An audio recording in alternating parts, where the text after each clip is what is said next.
Hey everybody, as you can see, the new Bike Sauce workshop is still very much under construction, but this week I have a really special treat for you nonetheless. Now I had a chance to chat with Abi Robins, who was the first person to register for and finish the Unbound Gravel cycling event in the non-binary gender category. Now if you didn't already know, the cycling industry is not known for being particularly inclusive, which poses substantial challenges for people of different race, socioeconomic status, size, and of course gender. Also, if you didn't know, Unbound Gravel, formerly Dirty Kanza, is a major cycling event, perhaps the nation's premier gravel cycling event, drawing thousands of competitors from all over the country as well as internationally. So for Abi to be the first categorized non-binary person to participate in the Unbound Gravel event is important, if not historic. Now in this conversation we certainly cover important topics of gender equality, and we talk about specific steps that event coordinators and the industry as a whole could take to make progress in this regard.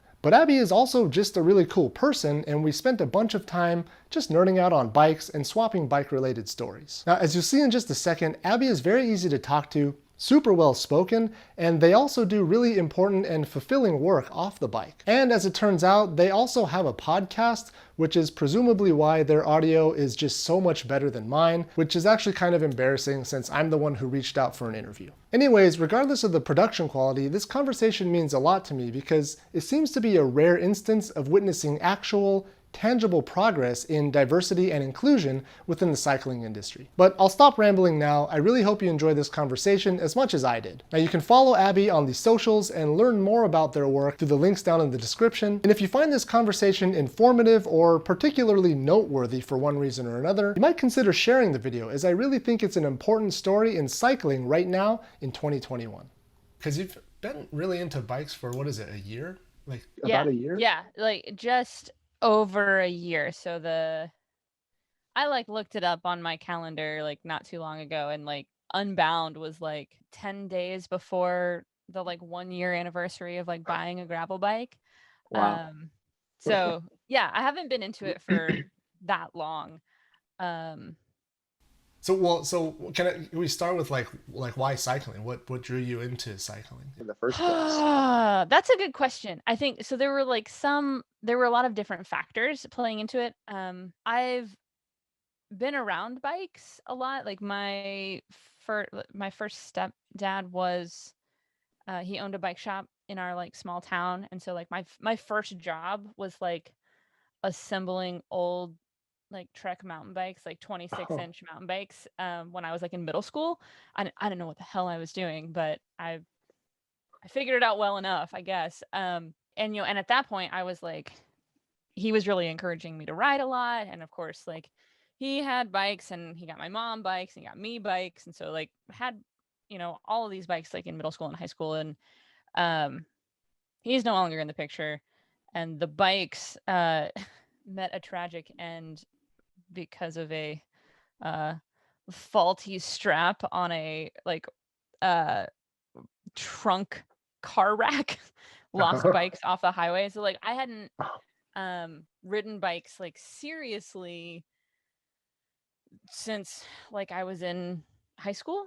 I tried, a commuter bike a couple different times, but like never really stuck with it. Like it was always just I didn't really remember how to ride well. I Not that I ever rode all that well to begin with, but um it always just kind of came and then went, and like you look at my Strava, and like every like spring and fall, you'd see like three little peaks where like I decided I was going to start riding my bike to the coffee shop instead of driving. And then it'd get too hot or it'd get too cold, and whatever. Um and so it was something that like was around, but never really like in a serious way. Mhm. Um and then the factors that kind of converged on me like getting into bikes when last summer, like in the middle of COVID, basically. Um, at the start of 2020, like even before the pandemic hit, I actually had gotten some like pretty scary health news that like I had to like get cholesterol under control, and that like basically my doctor was like, you need to fix this, or like you're going to have a heart attack at 35. And I was like, whoa. Wow. Because I saw myself as a fairly active person. Like I enjoyed climbing, I enjoyed hiking and swimming and all this stuff. Mhm. And so, but like none of it was super cardio intensive. And so I was like, oh shit, what am I going to do? And I had a bike. And so I ended up getting a trainer Mhm. and riding on the trainer some. Like I got Zwift and all that. And like that was fun. Yeah. So like I had kind of like been forced to sort of come back to bikes, like from a health perspective. But then in June 1st, I finished the manuscript for my first book. This, all my other like work stuff, right? Like that was one of the things that I was kind of tackling in the first part of 2020 and, the first chunk of the pandemic. And I finished that. And that, I mean, that was like a massive amount of my time. Like basically when that was done, like a huge hole opened up in my life. And I was still trying to be active and get this cardio, and I was like riding the trainer and trying to ride to the coffee shop more often on this like felt kind of commuter bike that I had. And I decided when that like hole opened up and I got like the second half of my advance, I was like, I have a little bit of money I can spend. And I have all of this time, I should get a bike. Like I should get a nice bike. And so I started researching, like, well, what kind of bike do I want to get? And like as I did that, I discovered Unbound. Then it was called DK. And I grew up in Kansas. Like I told you I lost those two bikes on the back of a trunk rack. It was literally in the Flint Hills, like when that happened. It was like it was on 35 in the Flint Hills that those two bikes just flew off. Wow. Literally into the prairie. Like God knows where all of the pieces are. And so I was really kind of like drawn to it because it was like part of like it felt like, I don't know, like it was something about it felt like home, right? And then it was this like cool adventure, and it was really kind of extreme in a way that I was into. And so I was like, okay, well, I'm gonna get a gravel bike. And I did, and I started riding, and I was like, well, if I'm gonna ride 200 miles, I have to really like train and work, and so I went from struggling to get to and from the coffee shop, which was like less than 10 miles. Like it was like 9.5 miles. Like I'd never ridden more than 10 miles in a day in my life.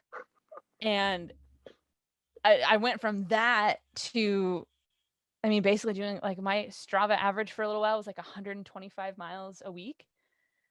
That's really good. Yeah.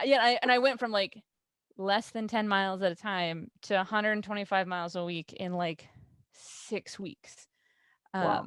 Like it was really fast because I just had all this time, and it was still in the middle of COVID. I couldn't do anything else. Like I couldn't really see my friends. I couldn't, go and do the things that I would normally do. Like before the pandemic, I was like doing a lot of indoor climbing, and like the gyms were still closed. And, so I was like, okay, I'm just going to do this. And I just rode all the time.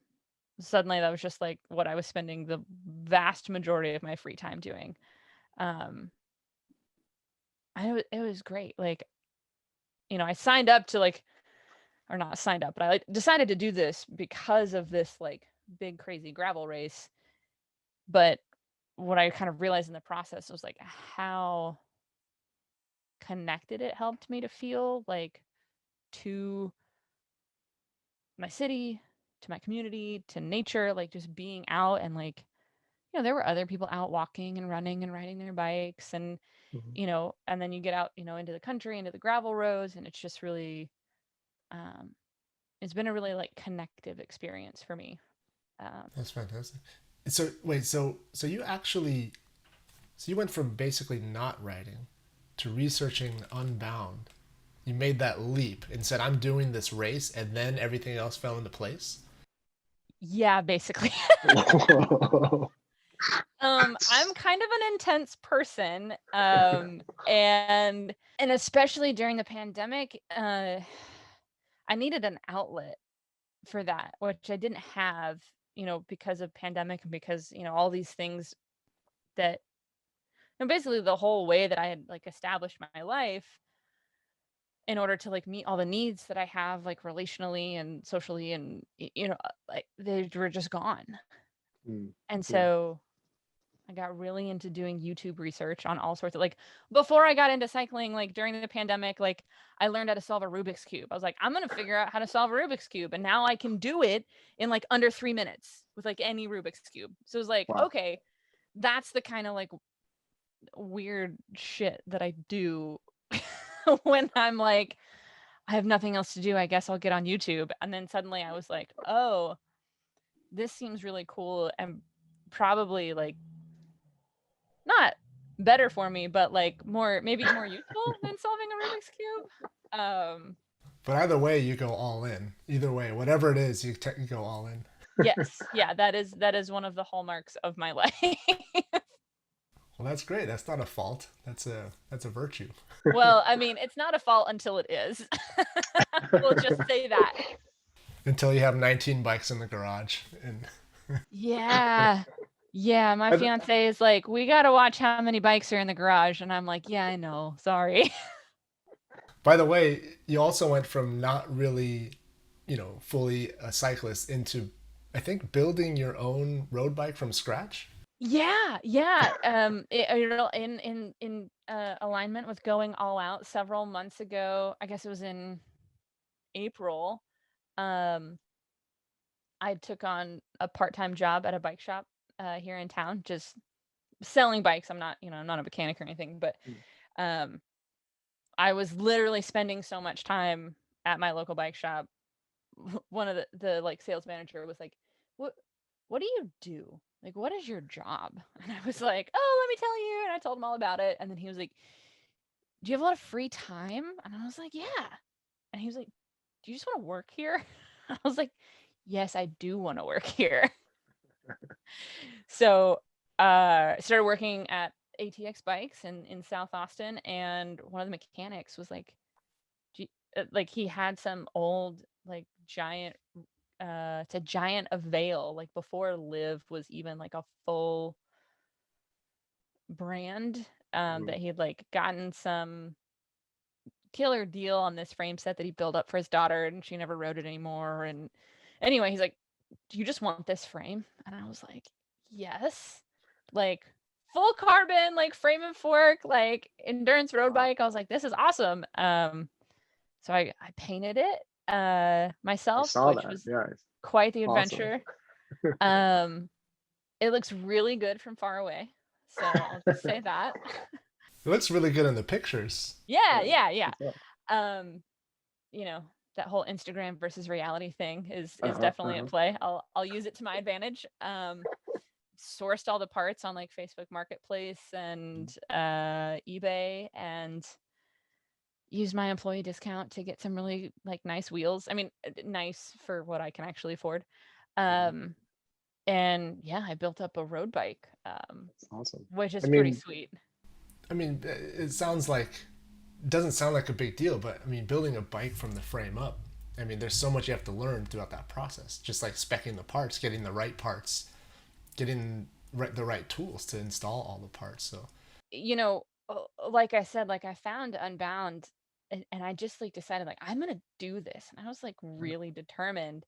And then I actually started riding on gravel, and I was like, oh, I don't know if it might not be smart for me to try the 200. Like it is likely too much. I did a ride. I call them all rides because I'm not ever racing, but I did a race out of I think it wasn't Tahlequah. It was somewhere just outside of Tulsa, Oklahoma. They did the people who put on Tulsa Tough did a gravel century called the Osage Passage.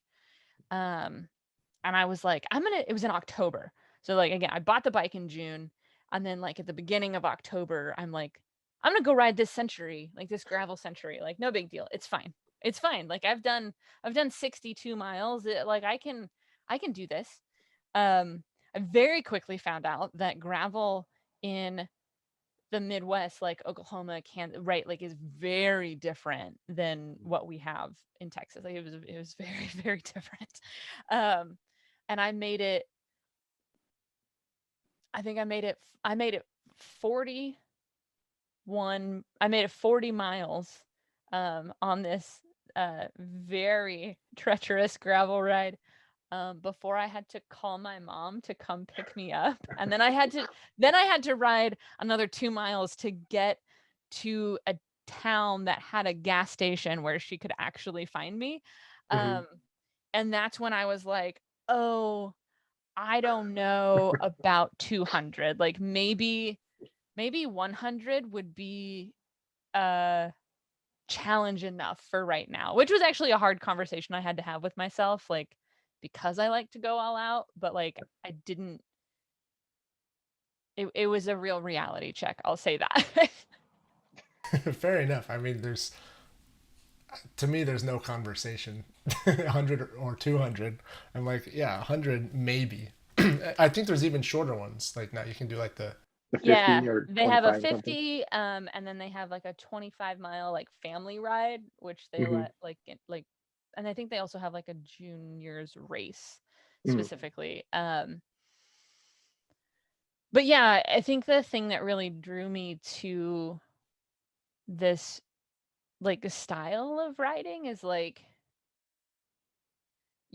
you don't have to win the race for it to be a really big accomplishment. Right. And like Right. that's what I was kind of really drawn to, is that like, yeah, that front group of lead people in all of the races, like that, it's insane. I like, holy crap, it's amazing.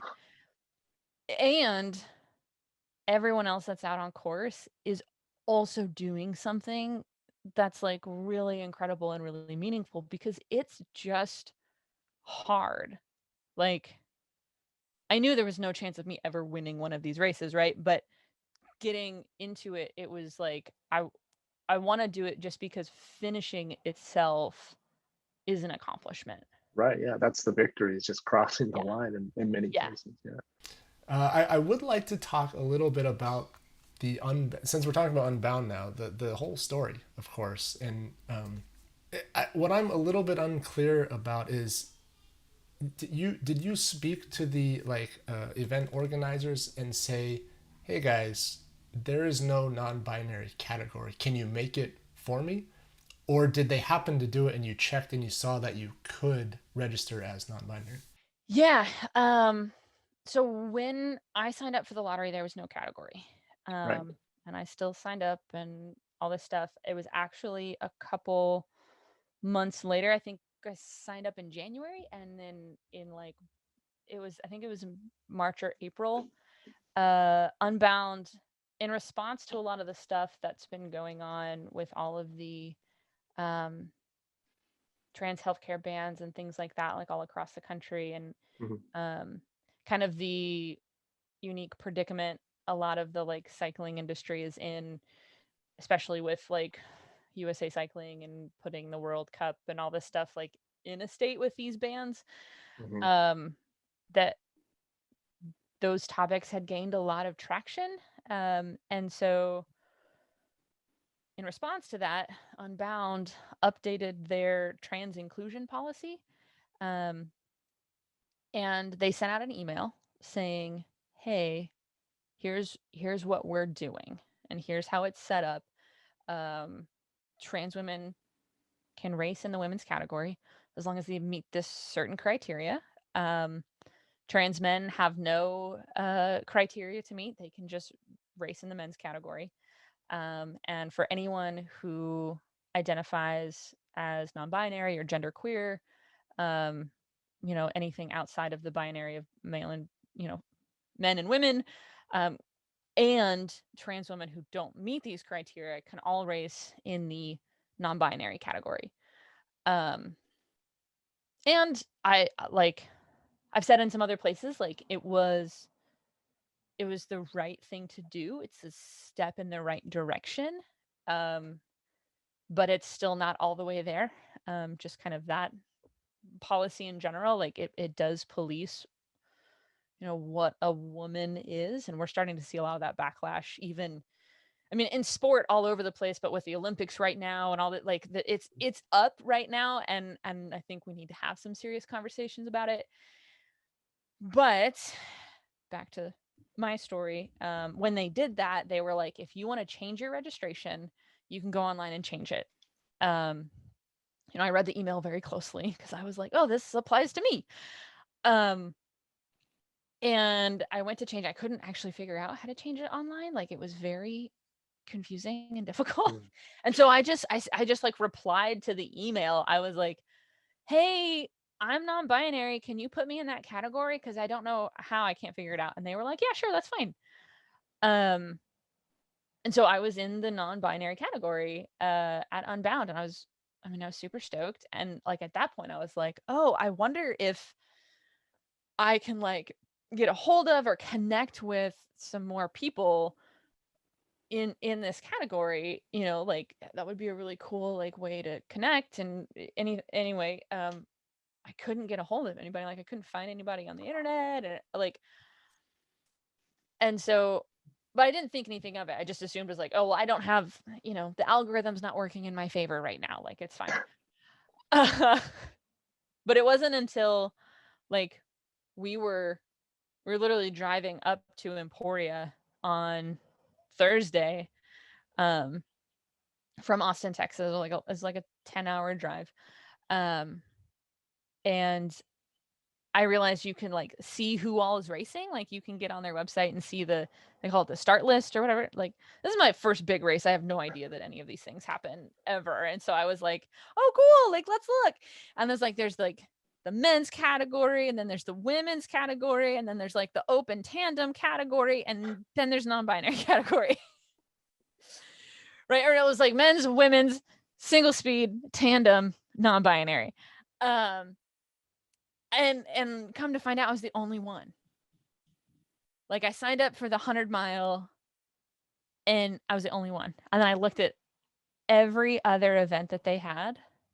Like the shorter and the longer ones? The 350, the 200, the 50, the 25, the family ride, the juniors ride, none. So like out of nearly 3,000 participants, I was the only one registered as a non-binary rider. Which is nuts. and come to find out, right, like after all this happened and there was some of this like, I don't know, boom or whatever, I actually connected with some other people who did the race who are non-binary but just couldn't figure out how to move their registration over. And so that was cool to like actually be able to connect, because I was like, I know it, like statistically speaking, it's impossible that I am the only one. Like there are too many people involved for me to be the only non-binary or genderqueer person in this entire event. Yeah. You said it was 3,000? Yeah, close people. to. Yeah. I don't know the exact final number, but that's what I like heard, and the math I did, it was like close to 3,000 people. Yeah, that's enough people where it's like a sample of like the population, right? Right. So, yeah. Because there were just over 1,000 people in the 200-mile race, just under 1,000 people in the 100-mile race, plus all the other events they had. And so, yeah, I was like, that's nuts. And so it was cool to like connect with those other people. But yeah, I realized I was the only one, and it really changed how I went about the ride. Yeah. Because I had actually really kind of adopted a lot of the same attitude that like you just kind of described, right? Like, I don't know if I'm going to make it, like the several months before, like, I was riding a lot. And then the several months before the race, like, I started this job at the bike shop, so I wasn't riding as much. And, we got a new puppy, and so I couldn't be away from home quite as much, right? So it was just all these little things that like made it so that what I had wanted as far as a quote unquote training schedule just like weren't there.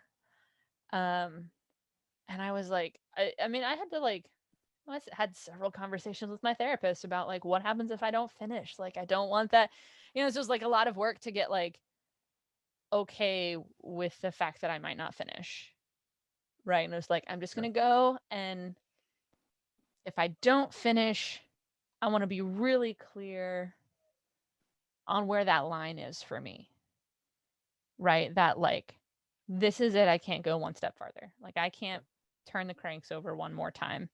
This is the line. And then I like in the moment in the car, like looking at my phone and seeing that I was the only non-binary rider, like it didn't hit me right away. But the more time I like spent with it, the more I realized that like not finishing wasn't really an option. Just because well, it was like suddenly it wasn't about me. It wasn't about I don't know, it was about something more, which I mean feels kind of hard to like really pin down, but it was like this is the first year that they've ever had this category. And Unbound is a really big race. Like, I think they said something like, yeah, like all 50 states plus like 12 countries, right? Like, it's huge, right? Like, it's a big deal in the cycling world. And I've felt kind of, I mean, like, it wasn't really an obligation, but like, it was like an obligation, but not. I feel like when you say obligation, it feels really heavy. This didn't. This felt. Yeah, you wanted to do it for not just yourself at that point, Yeah. right? It was sort of you were representing a category, really. Yeah. Right? Yeah. And so, yeah, it really. I mean, it changed my perspective on the ride. Which also meant it like really changed how I rode. I loved the entire experience. It was completely amazing. But what I really loved was like, the like brief interactions you have with people as you ride, like a mile or 2 miles with people or sometimes more. And really early in the race, I rode with someone named Joanna, and we were just kind of like riding alongside each other, chatting it up. And, she was like, all you have to do is get to she's like, all I have to do, she was kind of talking about herself and like her, race strategy, right? Like, all I have to do is get to the checkpoint on time. And then I have until 3 a.m. in the morning to cross the finish line. Right. And that like totally changed my perspective. I was like, oh, you're so right. Like, I have all the time in the world. Like, I don't have to like, destroy myself trying to get across the line. I have plenty of time. Right. And so, yeah, like I rode, I would say I rode fairly hard, like the first 30 to 35 miles were like really fast. It was like really smooth, lots of people riding together. So you get kind of in that like draft and like you can just move a lot quicker. And the gravel was like great and there wasn't a whole lot of elevation. And then things really changed about mile 35 and it got real hard. I was like, oh no. All that progress I made just but I rolled over, to mile 55 at the checkpoint, at like, it was like right at noon. So it was like 5 hours. So it was like right on, my imagined pace. And then I was like, after that, it's like, okay, I literally have, I have 15 hours to do the next like 51 miles. I got this. I can do this, right? Like, because at that point, like, my goal was to finish. Like it was to cross the line. Mhm. And I did. And I did so in like not too bad of a pace. Like I was quite proud of myself. It was 11 hours and 3 minutes. So I crossed the line right about right like I was just about to like enter the last little like chute. And I heard the church bells going off. Like they route you right past this like church, like chapel area, and the church bells were like going off. And I was like, oh, it's 6 o'clock. And just a couple minutes later, I like crossed the line. Yeah. And so that, and I was, I made the joke about it, but like I won my category because Yeah. I was the only one out there. I don't think it's a joke. Yeah. It's not a joke. Um, the joke would be you also didn't win because there was only Yeah, that's the joke, is that I'm also technically last. Like, I am No, first and last. yeah, no, but really you're first. Yeah, right. Like Wow. that's what I'm gonna like focus on. I was first. Wow, that's fantastic. Congratulations. Yeah, first of all, obviously, it's a huge, just a huge accomplishment. Thank you. I didn't want to cut you off, but I definitely want to hear about the aftermath, I suppose, right? You finished, and then it all comes like you realize you finished, and then what?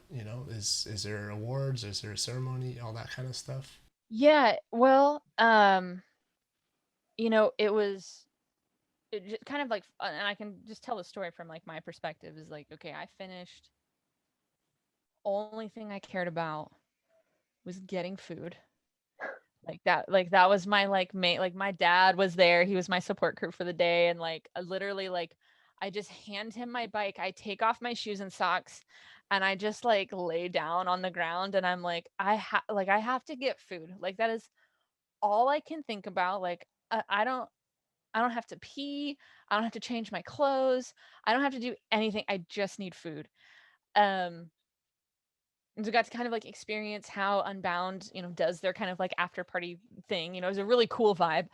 But then we headed home after that and or to my dad's. My dad lives in Kansas City and my sister lives in Lawrence, which are real close to Emporia. And so we went back to Lawrence where my fiance and kids were, and I made a post. It was like the next day. I made a post about being the official non-binary champion. Um, I was kind of making a joke about it, but I was also like being, taking the time to like make it kind of a serious thing. And one of the things that I said was like, I didn't get a plaque. I didn't get to stand on a podium. There was not an award ceremony for me. Um, I remember reading that too the day after. Yeah. and it was interesting because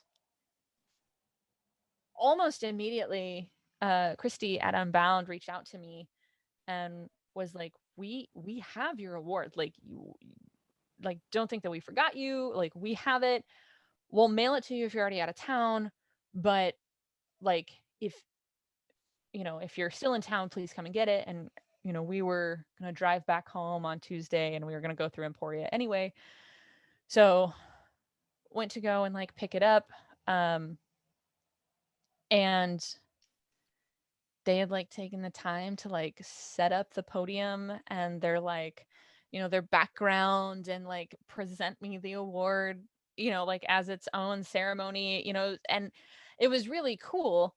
And like I missed the ceremony because I was still on course. Like Right. all the fast people, like everyone else who won their category, like definitely like blew my doors off. They were done in like 6 hours, maybe even 5 hours, I'm not sure. So of course like the award ceremony for the 100-mile race, it was like I think it was at like 5 p.m. and like I didn't cross the line until 6. So and of course I've never done a race like this. I don't know what's going on. Like I could barely like think straight. But they made a point to like reach out to me and then like make this kind of cool experience, and give it as much fanfare as like possible, right? Because it there wasn't a whole lot of people there. It was like me and my family and like Christy and a couple of the other people who work for Unbound. But when that happened, then Unbound like posted about it, and then that's when everything kind of like really blew up. Mhm. And I feel like I've just been on this like weird roller coaster ride for I feel like I like entered into some like parallel universe over the last month. It's been kind of bizarre. But cool, like really good. Like I've been able to talk to some really interesting people and like bring a lot of awareness to these kind of issues and what we can do about it. Like I've had event promoters reaching out, and I've been talking to some brands, and I got featured in VeloNews and like all this like kind of crazy stuff. Yeah. And so it's been really cool. We're getting to like chat and like have a conversation. I'm gonna be on the bike sauce. Like that's cool. Like, I'm not sure if that's a good thing or a bad thing. oh, I think it's a great thing. Like, I mean, I'm a content creator in my other job, so I get that the way you are seen is not necessarily the way you feel, but like Mhm. you're one of my favorite people to watch on YouTube. Like I watch every one of your videos like the day it comes out, right? Like I love getting that little notification like the bike sauce has another video, and I'm like, fuck yeah. And so and it's just been like an interesting thing to suddenly be, I don't know, like we joke, like my fiance and I joke that like suddenly I became bike famous. It's true. I mean, Yeah, right? Like I feel a little weird about it because it's like I'm bike famous because of how I identify and not because of how well I ride a bike. hmm. I feel very aware of that like aspect of it.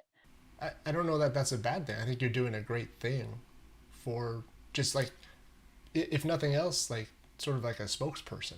You're like really well spoken, really easy to talk to, and so maybe it seems like you're becoming like a repository of information that you can just help out all these other events, and then maybe that'll spiral into some other good things. Yeah. Um yeah, I think it is a good thing. I had a friend uh who made the comment to me. She's also a cyclist and she's trans, and she's like, I'm so glad it was you, because I have done this work before. Mhm. Like, you know, getting attention and getting attention because of my identity, and using that to educate people and broaden the field. Like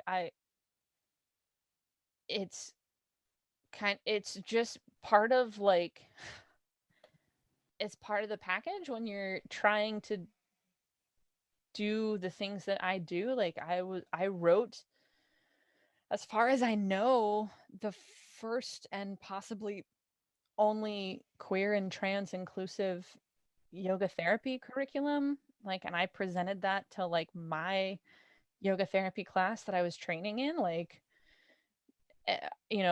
as an Enneagram teacher and coach, like, and we'll talk a little bit more about what I do later, but like, I'm one, and I don't say this to like pat myself on the back, but like I'm one of the largest voices or platforms for queer inclusion in this kind of niche of self-understanding and personal growth, personal development world. Like it's very heteronormative and very old and white and cisgendered, right? Like Mhm. working to like expand what happens in these areas. um I just think it's kind of funny in the bike world because like I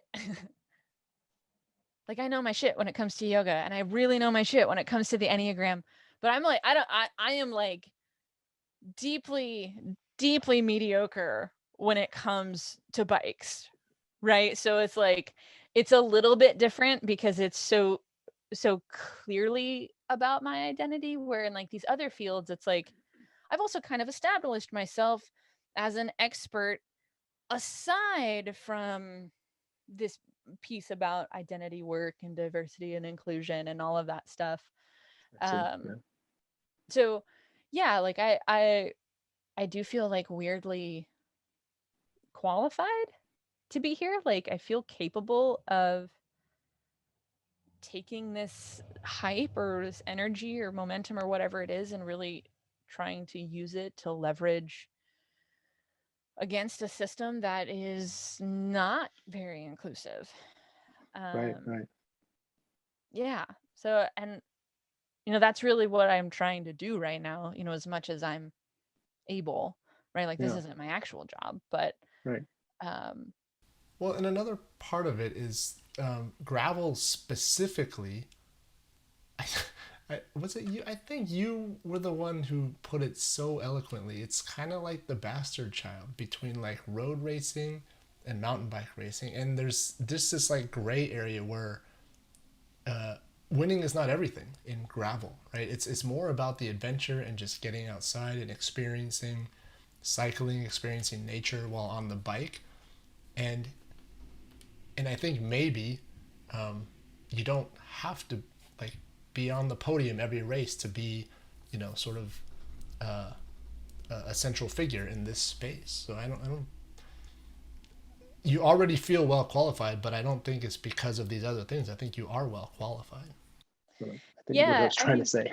yeah, and I get that, and like gravel is such an interesting space right now because um like, yeah, Unbound is a huge race, and there are more and more of these really big events that are growing and really making a mark on the industry. But what I think is so interesting is that they're all very much like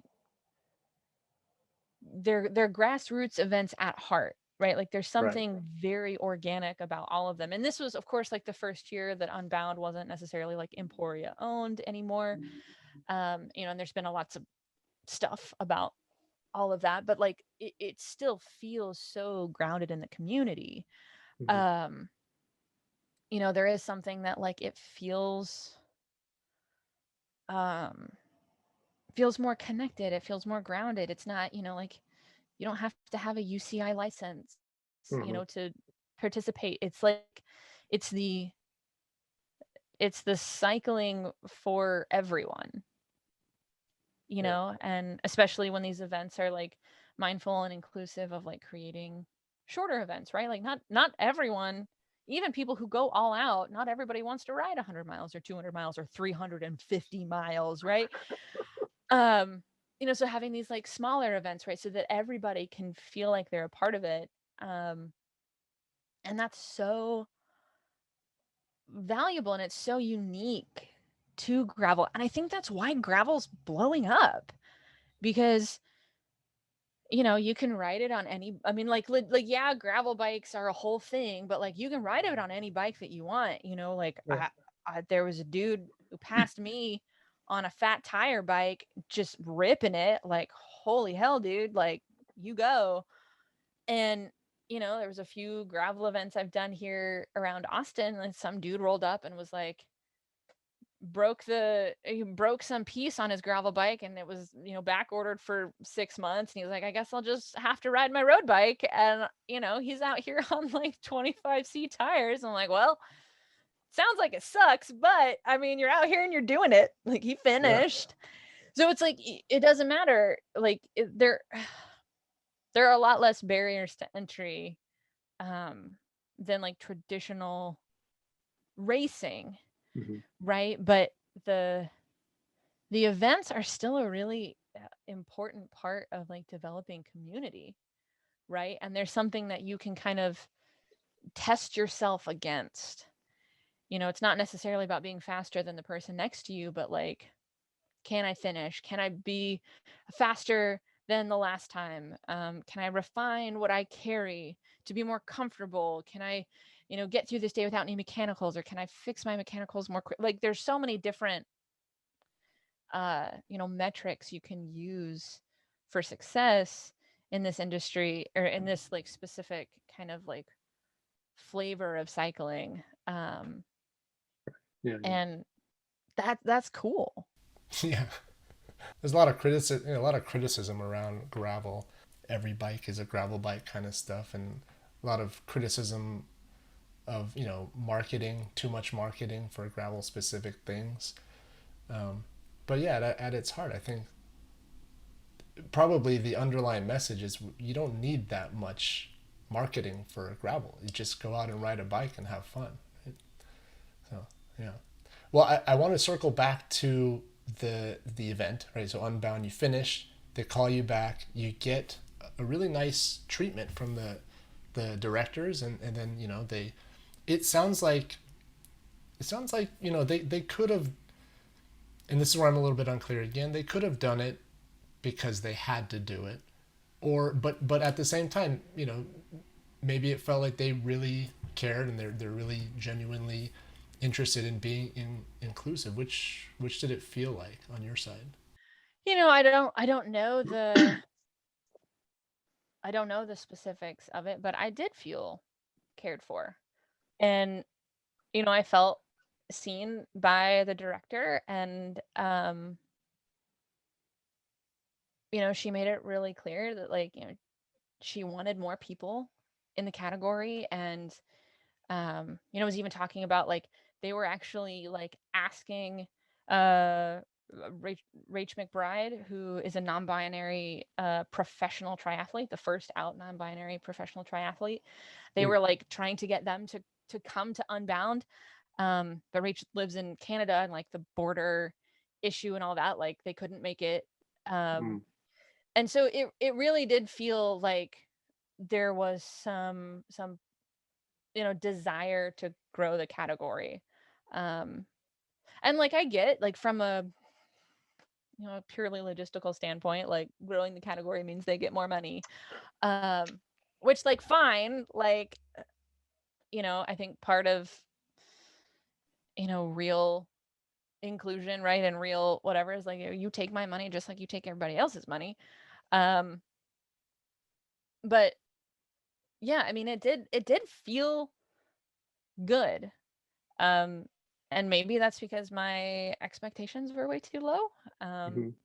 Like, that's in my experience the cycling industry and in a lot of other spaces, I've just learned to keep my expectations really low. And that's kind of like a shitty thing that, like, that sucks, but like, Yeah. my expectations were really low. So you were pleasantly surprised. Yeah, so I was pleasantly surprised, and I don't know how much that, like, I don't know what that says, considering like what my expectations were, but like, I felt seen and I felt cared for. And my hope is that it was genuine, and there was, it did feel as though there was a desire to make this more of a thing, make these events more inclusive, right? Because gravel has the space to do that. Right. Like, logistically, it's not a difficult thing to do. You're not battling with, major sports organizations like USA Cycling or the UCI or things like that, right? Like, all of these major events are totally on their own and they can do what they want. And I think that does create a really interesting space to start talking about, what does it mean to be inclusive? What does it mean to reduce some of these barriers? And my story wasn't the only one from Unbound that kind of pointed to the work that they're doing. They did a lot with for the months leading up to the event. They worked a lot with the Major Taylor group out of Kansas City, right, to get more cyclists of color out on the road, out on the course. They did some really cool stuff with Marley Blonsky and Hmm. All Bodies on Bikes, Right. right? So getting some like size inclusion. So it, all signs point to like they're doing the work, Yeah. which is cool. It's good. Great. Yeah, and like, are they doing the work because they have to or because they really want to? It's like, I don't know. Also, I don't really care. They're doing the Doesn't work. matter. Yeah. It Yeah, doesn't like matter at really. some point, like there is now more space in this event for people who are like me, Yeah. Hmm. and for people of color and for people of all body sizes, right? Like there's now more space. There is more space than there was, and that's what matters right now, Hmm. right? Like we can get into motivations and whatever, and it's like, okay, and at the end of the day, we've moved the needle at least somewhat. Right. Sure. And that's what I'm really focused on, is like, are we moving the needle? Right. Yeah. So that actually leads into my next kind of question is you said you've been getting other events reaching out to you, and sounds like you're sort of serving as a consultant to these other events, and presumably they're asking how they can be more, like what specific things can they do to be more inclusive and to create that space for other riders. How can they do that? What specific things are you advising them? Like how can they make their events more inclusive? Yeah. There uh I've had some really fun meetings. And the first thing, like I'm going to speak from my lane, right? Like I'm going to speak about the things that I know about, and that is queer and trans issues. I'm not qualified to speak on issues of race. I'm not qualified to speak on issues of body size. Um, and I can like point people in the right direction for those things. But you know talking about like a trans inclusion policy, right? Like what you being really explicit around what what you stand for and what you believe around these issues. I'm also like, as a queer person, I also find myself in kind of a interesting situation, because I also most days identify as a Christian, and there are obviously lots of complications around that as well. But one of the things, there's an organization called Church Clarity that is all about, it's not about like changing people's minds. It's just like, say what you mean. And their whole ethos is that clarity is kind, right? And I think Brené Brown might also say that, right? So it's like the whole idea is that like whether you do or you don't, be very clear about where you stand, and that makes it so that everyone understands where they are. People aren't unwittingly going into a dangerous situation. Hmm. um and if you are in favor of these things, then like people who would benefit from them know where they can go and where they're safe. um and so that's what I kind of feel like is number one for all of these events, is to have a really clear trans inclusion policy. um I think Unbounds, like as far as these things go, is, like I said, a good first step. Like if y'all just wanted to carbon copy that and like adopt that, cool. um it's on either their website or Lifetime's website, because it goes over all of the Lifetime events. um like it's um like I said, it's not perfect. There are some things that I would change if I were in charge. um but I understand what a difficult space they're in, and I understand, like, I get it. I don't agree with it, but I understand. um but getting really clear on what you and your organization believe and what you stand for, Hmm. and stating that around these issues is important. Yeah. um I get that not everyone who makes these events wants to be inclusive. Okay, make that clear, Yeah. because then I will know what space I feel safe in and which ones I don't. Um, but then after that, right? Like it's not difficult. Like if you are trans affirming, like create a policy, create a third category for people who are non-binary, right? Who don't fit in either men or women. You know, I personally believe trans women are women and they should be allowed to race just like every other woman. Like, to me, that doesn't feel hard. I deeply understand the resistance, but it is not grounded in reality. It's not grounded in what actually happens when trans women compete. You know, the fear is always that, like, oh, well, then men are going to lie in order to win. And it's like, that sounds like you have an issue with cis men, not trans women, because trans women aren't lying. And they don't stand any, like, if you look at trans women who have competed in like high-end sports, they're not sweeping categories, right? Like, that's not what's happening. And so, you know, that fear is really unfounded. And these are people who are just trying to engage in sport just like everyone else. Right. And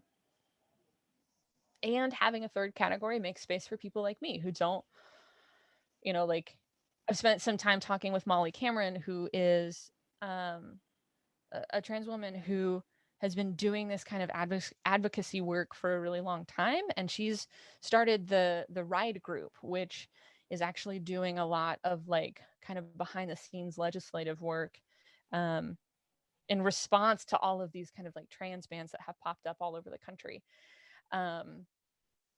And you know, we were having a really interesting conversation, and she was like, I've fought a long time against third categories because she's a trans woman and she wants to compete with women, right? Like, she wants to compete in her category.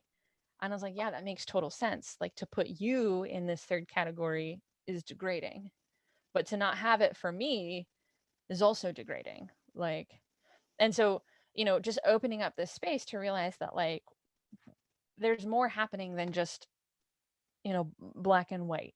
There's more here than just this like binary idea of gender. And you know, I also think about one of the things that kind of really came up in kind of a consultation group. A lot of gravel events happen in spaces that are not stereotypically thought of as safe for trans people, right? So we're talking about real rural areas, right?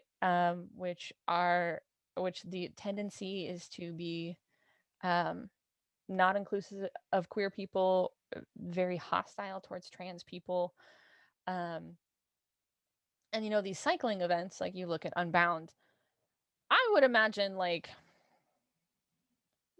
a massive amount of Emporia's economy is wrapped up in Unbound, this like week-long event that happens once a year. Same thing with like Stillwater and Mid-South. And these events that are growing in popularity all over the country. That means that these events have a lot of power when it comes to what happens in their city and what happens in their county and in their state. And so I think activating some of these people to not just make their event safe, but to make their city and their county and their states safe is really important.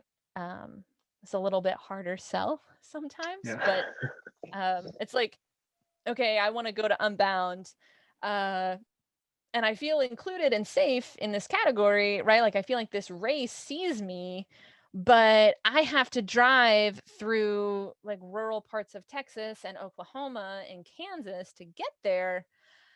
I might second guess my choice to go. Because it's not comfortable. I mean, like, literally on this road trip up to Kansas, where I have family, right? Lawrence is an incredibly progressive city in Kansas. Kansas City is also very progressive.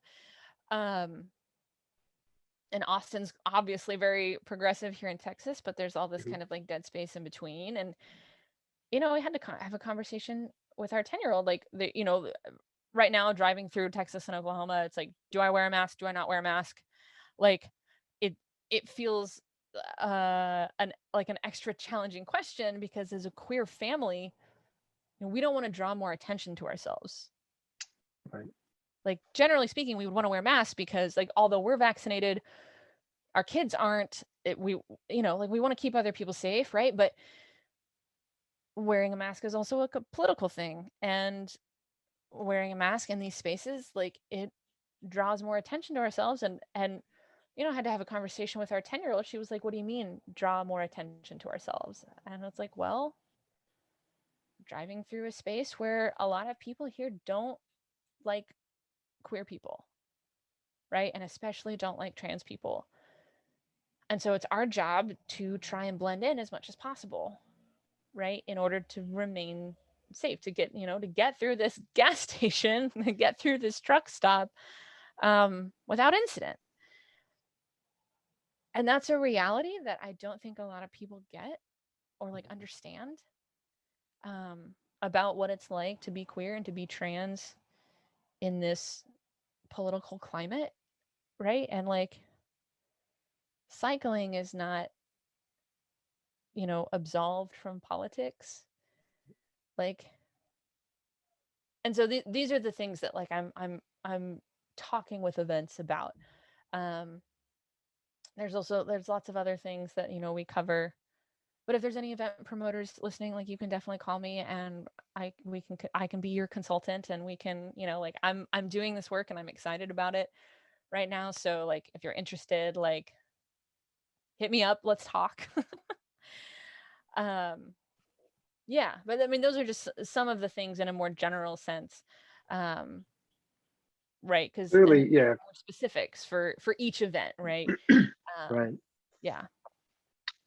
Yeah. I mean, you laid it out so well. There's like, that low hanging fruit, just create the category, create the policies.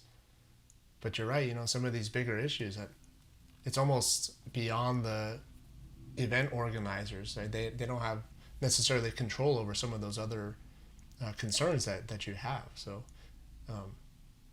no easy solutions, I suppose, but at least making them aware of sort of the mindset that you go through when just traveling to these events probably could go a long way. Wow. Well, my goodness, I've taken up over an hour of your time. I wanted to certainly, I mean, I'm good on time. I don't know what your Oh Schedule's yeah, like. I'm good too. So like, I'm good until 2 o'clock. So All another right on. like 50 minutes if you want it. Right. I wanted to give you a chance to mention your other work. I did a little bit of research into the Enneagram. It's totally a new concept to me, but I figured I should do a little homework. And that's what your book is on, right? The book that you recently put out is on the Enneagram, which I'm a total, noob. I understand it's sort of a way to class. It's like a personality classification tool. I don't know if that's the right way to put it. There's sort of like these numbers 1 through 9, and based on like some tests you could take, you can kind of classify yourself into one of these numbers. But that's about all I know about it. Yeah. So the Enneagram is this like personality typing system that is kind of an interesting blend of like ancient approaches to spirituality and um, Western approaches, like Western and modern approaches to psychology. It blends these two things really, really well. But essentially, it's similar to something like the Myers-Briggs or DISC or Strength Finder, like these other kind of often more corporate ways of looking at personality. But it also it goes a little bit deeper. So instead of just talking about behavior, we're talking more about the unconscious motivation and what that, essentially being unconsciously motivated by something means that it's essentially going to run our lives. And if we can work to become more conscious of that and observe how we are playing these things out, then we can start to shift things. So the Enneagram does a great job of kind of showing you your greatest strengths as well as your darkest secrets. It's not for the faint of heart. Like I mentioned, I like to be intense about things, and the Enneagram is definitely an intense personality assessment. If you're looking to like just do a BuzzFeed quiz, this is probably not where you want to go. But yeah, I use it in my yoga therapy practice. The Enneagram is a tool. It doesn't have a specific method of application. That's kind of what I wrote my book about, is like a proposed method of application that allows people to actually put all of this information to work in their lives. And yeah, I use it in my yoga therapy practice to help people get unstuck from the places that they feel stagnant or limited. Mhm. We talk a lot about spiritual growth. That's a big part of what I do. But I have plenty of clients who come from like an aspiritual background, like not really wanting to do anything with religion or spiritual stuff. And so we work more on this idea of like improving relationships, improving satisfaction in your life. Which I personally think is a very spiritual thing, even if it's, just, uh, things that happen in everyday life. Mhm. Um, but yeah, that's a lot of the work that I do. Since becoming like mildly bike famous, I'm actually kind of interested in like doing some of this work with more athletes. Working with mindset training, meditation, using yoga as a tool for recovery and for Mhm. creating balance in the body. After these like big efforts, it's something that can really help in that, especially like self-awareness training and things like that can be really vital and really like game changers on the bike Mhm. in these like endurance events. Yeah, I wrote a book called The Conscious Enneagram. If anybody's interested, it's both a great introduction and kind of boots on the ground approach to um, being your best self in, you know, a short amount of words. Well, there'll be a link down here. I would say if you can identify your sort of type, it sounds like one of the biggest benefits you might get from this is just, at least from my very very brief reading on it, is you sort of build this framework around yourself. So like you're you, and you feel like in my head it's just like chaos all the time. I don't know what I'm doing, and my priorities are like all over the place. Perhaps if I were to identify myself within this like spectrum sort of, then I could say, oh look, well, here are my shortcomings. This is probably like an area that I could work on, and maybe it could kickstart that personal growth that we're all seeking. Yeah, I find it's a really great scaffolding, right? Like it helps Mhm. you to kind of see these aspects of yourself and give them a place and a name. Um which is so helpful, right? Because so often, we don't know what we don't know. We're just kind of from our own like personal perspective, like we're just kind of guessing. Um and then, from like a relationship perspective, like we all just kind of assume that everyone does life the same way we do, um until we find out otherwise, which is often a very difficult realization. And so it helps you to develop self-understanding. It helps you to develop compassion. It helps you to understand the other people in your life and like what's going on for them.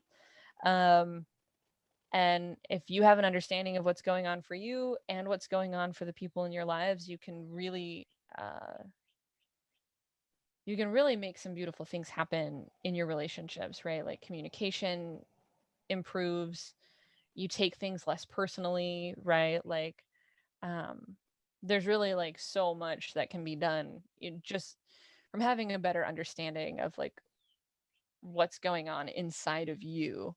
Right. um yeah. Wow, sounds really useful. I should probably look more into that. Yeah, everyone should. It's great. Everyone should, yeah. That's great. This is going to be not that I'm putting these topics sort of towards the end, but something I really wanted to bring up.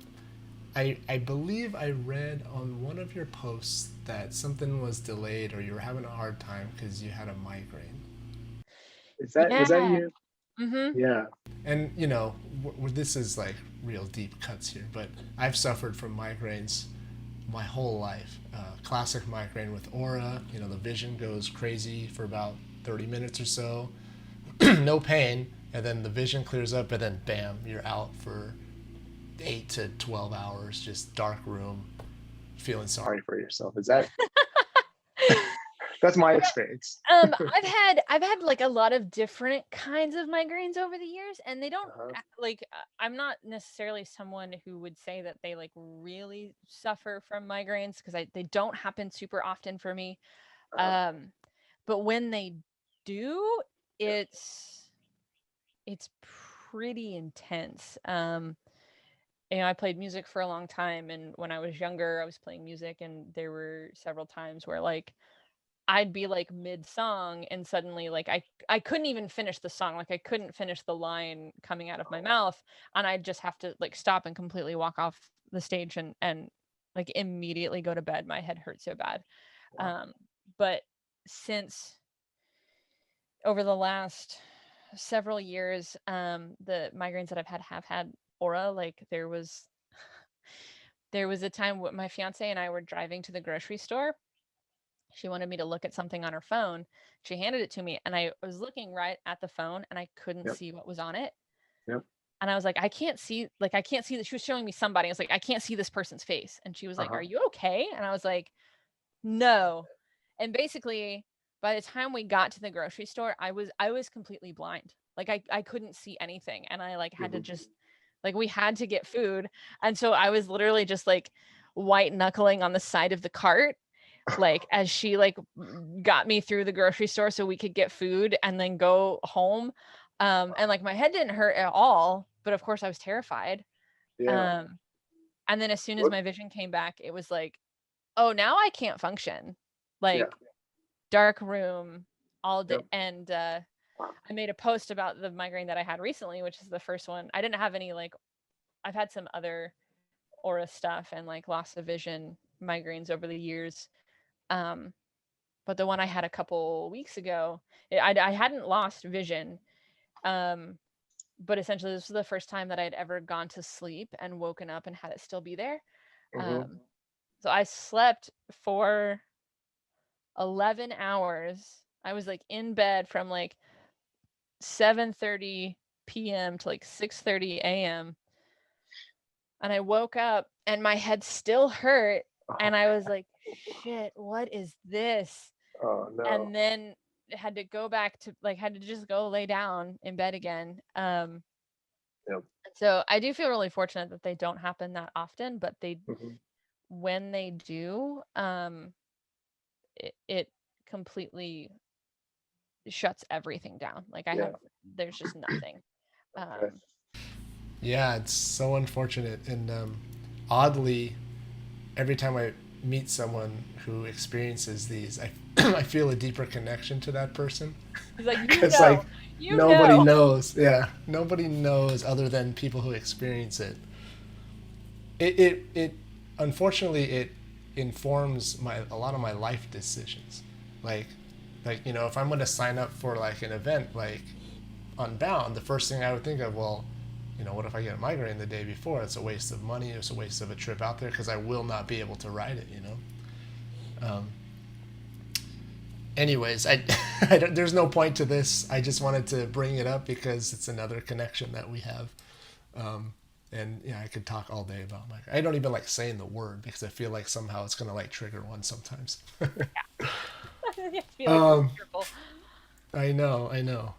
Did I miss anything that you wanted to talk about? No, I think that this was great. I really appreciate you taking the time to like chat with me and like ask good questions and you know allow me to like sneak onto your platform and like be a part of the bike sauce. Yeah, Yeah. thank you. Well, With 100% certainty, this is not going to be. It's not going to blow up, and a few thousand people might see Hey, it. you don't know. You don't know. I don't know. I don't know. I This is didn't part of my think that I personality. was gonna get bike famous, and here we are. So you don't. I mean, crazier things have happened. Sure, sure. Point is, regardless of who sees it, I really appreciate your time. Yeah. I just, it's really, especially now with so many, the world being the way it is right now, it's really nice to just connect with like good, real people. So that's what I'm after here. So really appreciate your time. Yeah. Thank you. Yeah, I hope to just continue just keeping tabs on your Instagram and chit chatting here and there. Yeah. Maybe someday I'll see you at Unbound. Yeah. Or maybe I'll be out in California sometime. Who knows? Yes, and if you are, I'll show you all the good spots, and we can just go for some party pace cruises.